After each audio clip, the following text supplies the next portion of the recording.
எனக்கு அருமையானவர்களே, இன்றைக்கு ஆண்டுடைய வாயிலிருந்து கிருபையுள்ள வார்த்தைகள் புறப்பட்டு உங்கள் வாழ்க்கையை செழிக்க வைக்கப் போகிறது. இன்றைய இறை வார்த்தை லூக்கா 9:37 62 வரைக்கும் பார்க்க போகிறோம்.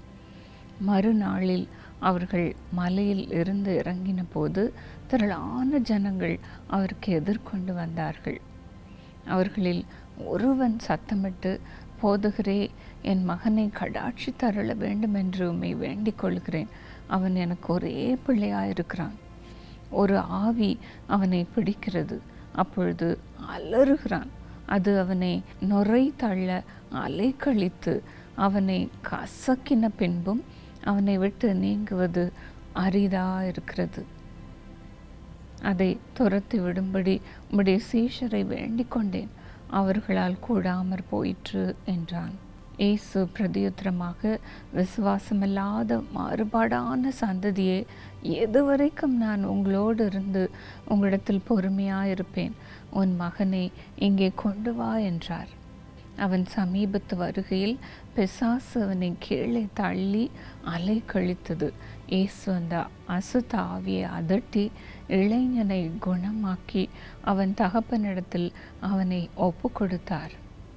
இந்த பிசாசு பிடித்த மகனை சீஷனிடத்திலே அந்த தகப்பன் கொண்டு வந்த பொழுது அவர்களால் கூடாமற் போயிற்று. இயேசுவே அந்த மகனை பிடித்திருந்த அசுத்தாவியை அதட்டி அந்த இளைஞனை குணமாக்கினார் என்று நாம் பார்க்கிறோம். குணமாக்கி அவனை அவனுடைய தகப்பனிடத்திலே ஒப்பு கொடுத்தார். நாம் யோவான் 10:10 பார்க்கிறோம். பிசாசனுடைய வேலை என்ன? திருடுற, கொல்ல, அழிக்கவே வருகிறான். இங்கேயும் அந்த பிசாசு பிடித்த மகனை தரையிலே தள்ளி என்று நாம் பார்க்கிறோம். அவனுக்கு நுரை வந்து அவனை அலைக்கழித்தது. இந்த நாட்கள்லேயும் கூட வாலிப பிள்ளைகளை பிசாசு அப்படித்தான் பிடித்து வைத்திருக்கிறான். அவர்களுக்கு டிப்ரெஷனை கொடுத்து, டெம்டேஷனை கொடுத்து, இந்த நாட்களில் மிக ஈஸியாக அந்த பிள்ளைகளுக்கு சோதனையை கொண்டு வருகிறான். உலகத்தின் இச்சைகள், இன்னும் வீடியோ கேம்ஸ், டிவியில் எவ்வளோ இருக்கிறது, இன்னும் இன்டர்நெட்டில் எவ்வளோ வேண்டாத காரியங்களை பார்க்கிறதற்கு வசதிகள் செய்யப்பட்டிருக்கிறது. இப்படித்தான் வாலிப பிள்ளைகள் அலைக்கழிக்கப்படுகிறார்கள். இந்த பிசாசு அவர்களை மேலே எழும்பி வராதபடிக்கு பிடித்து வைக்கிறான். ஆனாலும் வேதம் சொல்லுகிறது பாருங்க, எரேமியா 49:11 படி, திக்கற்றவர்களாய் போகும் உன் பிள்ளைகளை ஒப்புவி, நான் அவர்களை உயிரோடே காப்பாற்றுவேன்.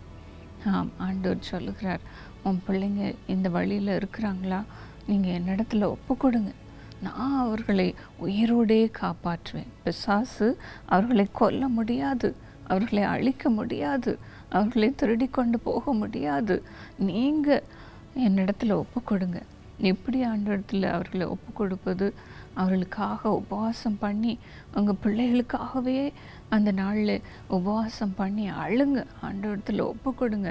உடனே ஒரு மாறுதலை நீங்கள் பார்ப்பீர்கள். அப்படியே ஆண்டவர் உங்களுக்கு செய்வாராக. இந்த நாளிலே உங்கள் பிள்ளைகளுக்காக நான் விசேஷமாக ஜெபிக்க போகிறேன். ஆண்டவரே, சோதனைக்குள் இருக்கிற இச்சையினால் இழுக்கப்பட்டிருக்கிற வாலிப பிள்ளைகளை ஆண்டவரே உங்களுடைய கரத்திலே ஒப்பு கொடுக்குறேன் சுவாமி. ஆண்டவரே, பெற்றோர் நிமித்தமாக நான் ஜெபிக்கிறேனப்பா. அவர்கள் கண்ணீரோடு ஜெபிக்கலாப்பா. இந்த வாலிப பிள்ளைகள் இந்த வார்த்தையை கேட்டுக்கொண்டிருந்தாலும் அவர்களும் கூட கண்ணீர் வடித்து ஜெபிக்கலாமப்பா. என்னால் அந்த சோதனையை விட்டு வெளியே வர முடியலையே என்று அவர்கள் தவித்து கொண்டிருக்கலாம்ப்பா. அவர்கள் எல்லாமுடைய சமூகத்தில் ஒப்பு கொடுக்குறேன்ப்பா. பிள்ளைகளை மாத்திரம் அல்ல, கணவனையோ மனைவியோ உறவினர்களையோ அப்படி இடத்துல ஒப்பு கொடுத்து ஜெபிக்கிறவர்களுக்காக நான் ஜெபிக்கிறேன் சுவாமி. ஆண்டவரே, ஒவ்வொரு ஆத்துமாவும் உமக்கு விசேஷித்தமாக இருக்கிறதப்பா, நமக்கு விசேஷமாக இருக்கிறது சுவாமி. ஆண்டவரே, இந்த நேரத்தில் அப்படிப்பட்டவர்கள் எல்லாம் விடுவியோப்பா.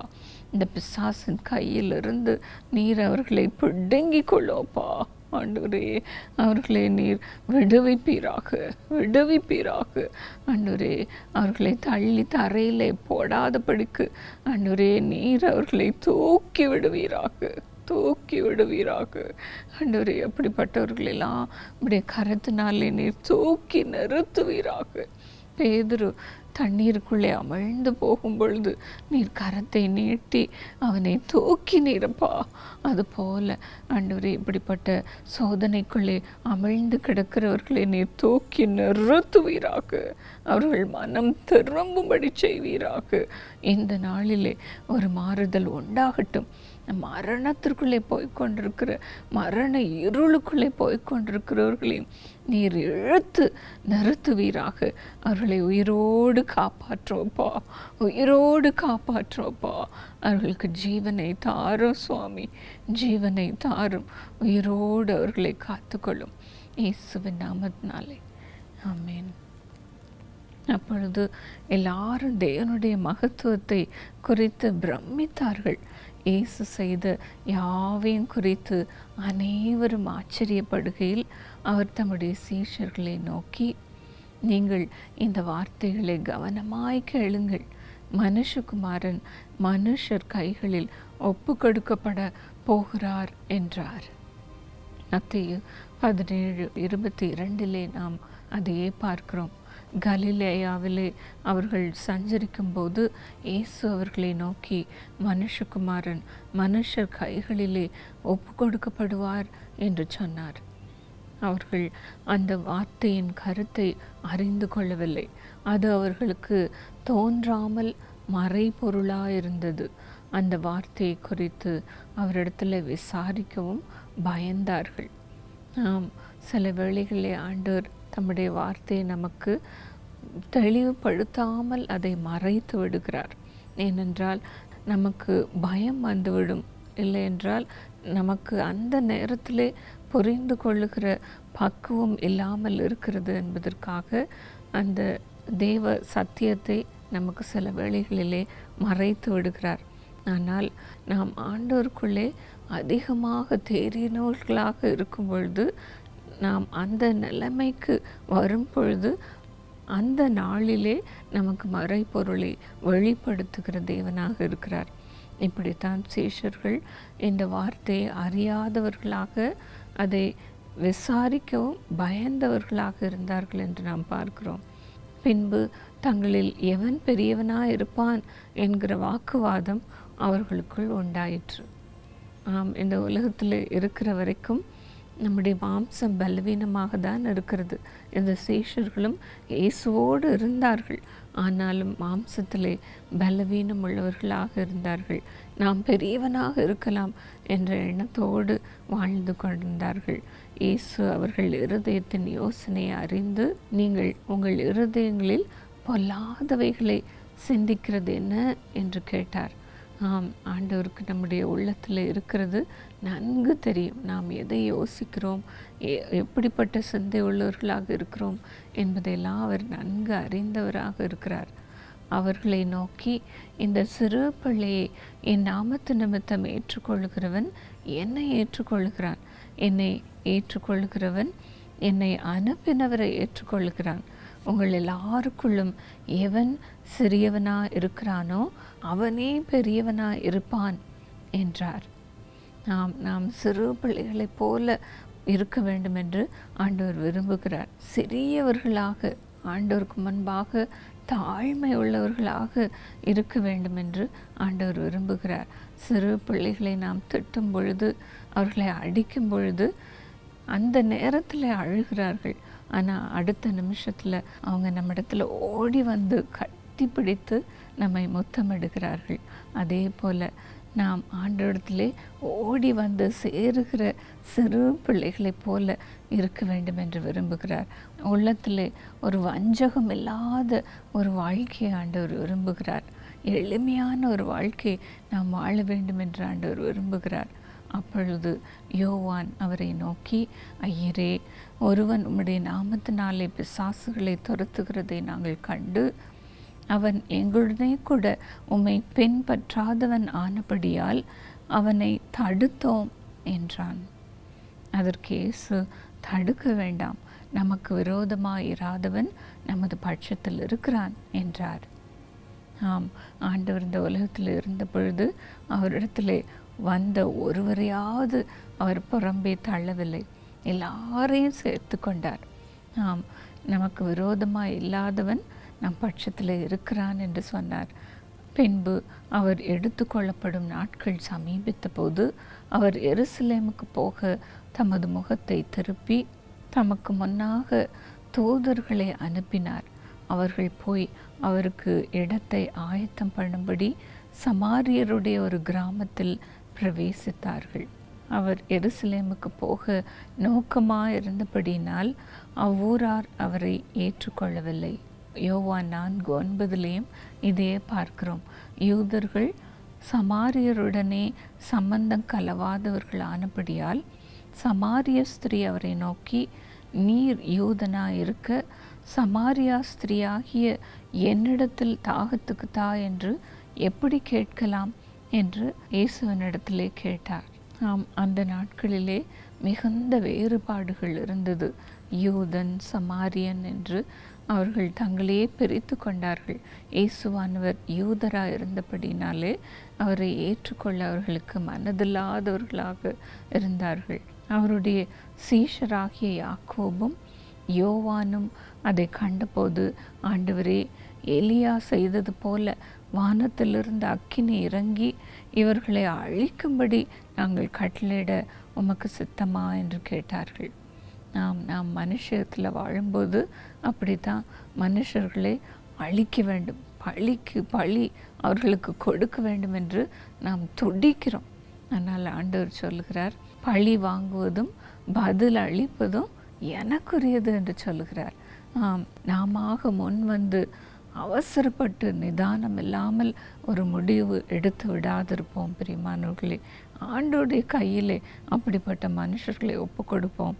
அவர் பார்த்து கொள்வார். பழி வாங்குவதும் பதிலளிப்பதும் ஆண்டவருக்குரியது. அவர் திரும்பி பார்த்து, நீங்கள் இன்ன ஆவி உள்ளவர்கள் என்பதை அறியீர்கள் என்று அதட்டி, நாம் இப்படிப்பட்ட மூர்க்க குணமுள்ளவர்களாக இருக்கும் பொழுது ஆண்டவர் அதை அறிந்திருக்கிறார். ஆகையினால்தான் பரிசுத்த ஆவியானவர் நமக்குள்ளே இறங்குகிறார். இதைத்தான் நாம் ரோமர் 8:8-9 போன்ற வசனங்களிலே பார்க்கிறோம். மாம்சத்துக்குட்பட்டவர்கள் தேவனுக்கு பிரியமாக இருக்க மாட்டார்கள். தேவனுடைய ஆவி உங்களில் வாசமாக இருந்தால் நீங்கள் மாம்சத்துக்குட்பட்டவர்களாக இராமல் ஆவிக்குட்பட்டவர்களாக இருப்பீர்கள். கிறிஸ்துவின் ஆவி இல்லாதவன் அவருடையவன் அல்ல. நாம் மாம்சத்துக்குள்ளாக இருக்கும் பொழுது பழி வாங்க வேண்டும், அவர்களுக்கு விரோதமாக எதையாவது செய்ய வேண்டும் என்று துடிக்கும் பொழுது நாம் அவருக்கு பிரியமில்லாதவர்களாக இருக்கிறோம் என்று வேதம் தெளிவாக சொல்லுகிறது. ஆனால் ஆண்டவர் நம்மை அவரால் நிரப்பும் பொழுது இந்த மாம்சத்துக்குரிய காரியங்கள் எல்லாம் ஒழிந்து போகிறது.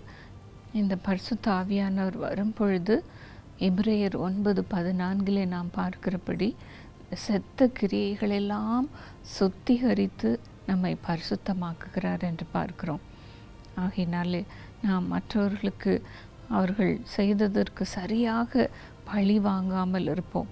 அவர்களுக்கு விரோதமாக இவர்களை அழிக்க வேண்டும் என்று நாம் எண்ணம் கொள்ளாமல் இருப்போம். பிரியமானவர்களே, ஆண்டவர் உங்களை தம்முடைய ஆவியினாலே உங்களை நிரப்பி புதிய மனுஷர்களாக மாற்றும்படியாக இன்றைக்கு கேளுங்கள். மனுஷகுமாரன் மனுஷருடைய ஜீவனை அழிக்கிறதற்கு அல்ல, ரட்சிக்கிறதற்கே வந்தார் என்றார். அதன் பின்பு அவர்கள் வேறொரு கிராமத்துக்கு போனார்கள். ஆண்டவர் நம்மை ரட்சிக்கிறதற்காகவே இந்த உலகத்திற்கு வந்தார். இழந்து போனதை நமக்கு கொடுப்பதற்காகவே வந்தார். நம்மை ரட்சிப்பதற்காகவே வந்திருக்கிறார் என்பதை நினைத்து, ஆண்டவரே என்னை ரட்சியும், என்னை ரட்சியும் என்று ஒவ்வொரு நாளும் ஆண்டவரிடத்தில் கேட்போம். ஆண்டவர் தாமே உங்களுக்கு புதிய இருதயத்தை கொடுப்பாராக.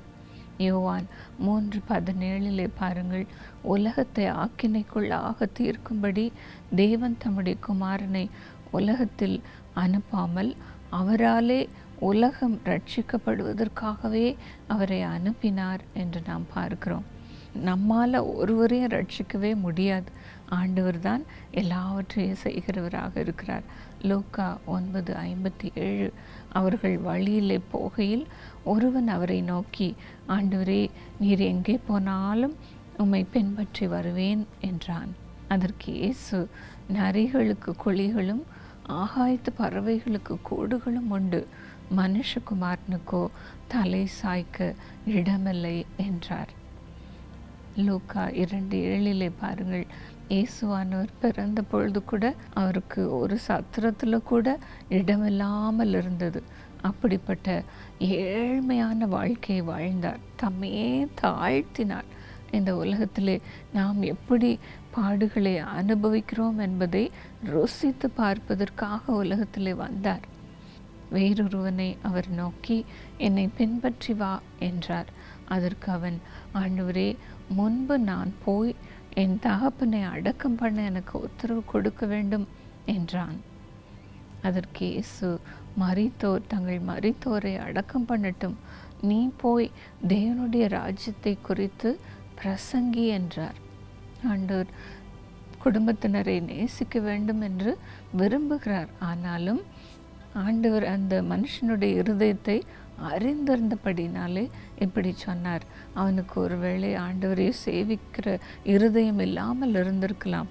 ஆகையினாலே அவர் இந்த வார்த்தையை சொன்னார், நீ தேவனுடைய ராஜ்யத்தை குறித்து பிரசங்கி, உன்னுடைய மற்ற காரியங்களை நான் பார்த்து கொள்கிறேன் என்பதாக சொன்னார்.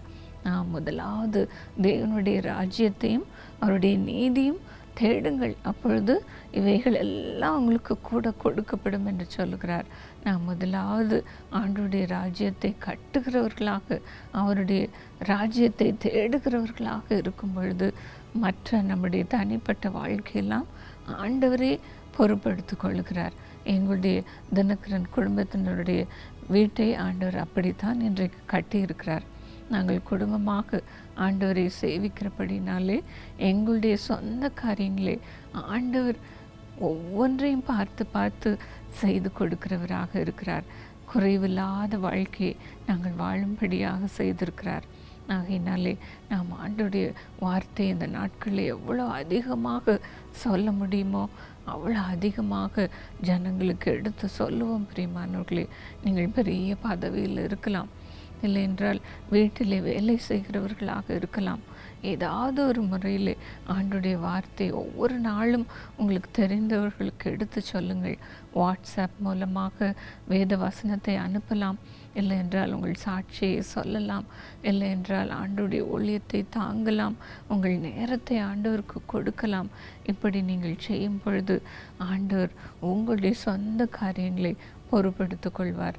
பின்பு வேறொருவன் அவரை நோக்கி, ஆண்டவரே, உம்மை பின்பற்றுவேன், ஆனாலும் முன்பு நான் வீட்டில் இருக்கிறவர்களிடத்தில் அனுப்புவித்து கொண்டு வரும்படி எனக்கு உத்தரவு கொடுக்க வேண்டும் என்றான். ஆம், இந்த மனுஷனும் உலக காரியத்திற்கே முக்கியத்துவம் கொடுக்கிறவனாக இருந்தான். ஆகையினாலே ஆண்டவர் அவனை பார்த்து சொல்கிறார்.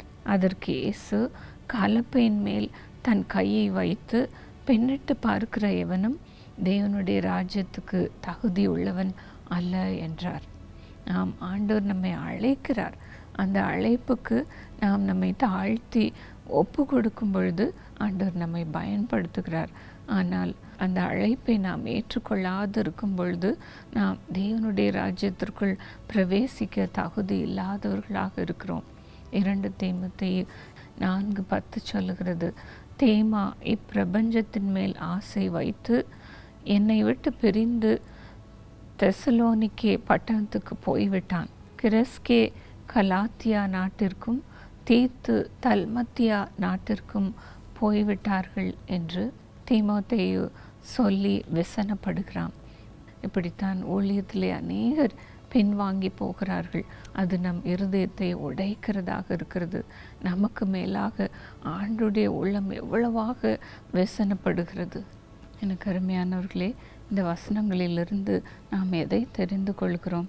ஆண்டவர் நம்மை எப்படியாக அழைக்கிறார் என்று பார்த்தோம் அல்லவா? ஒவ்வொருவனையாக ஆண்டவர் அழைத்தார்.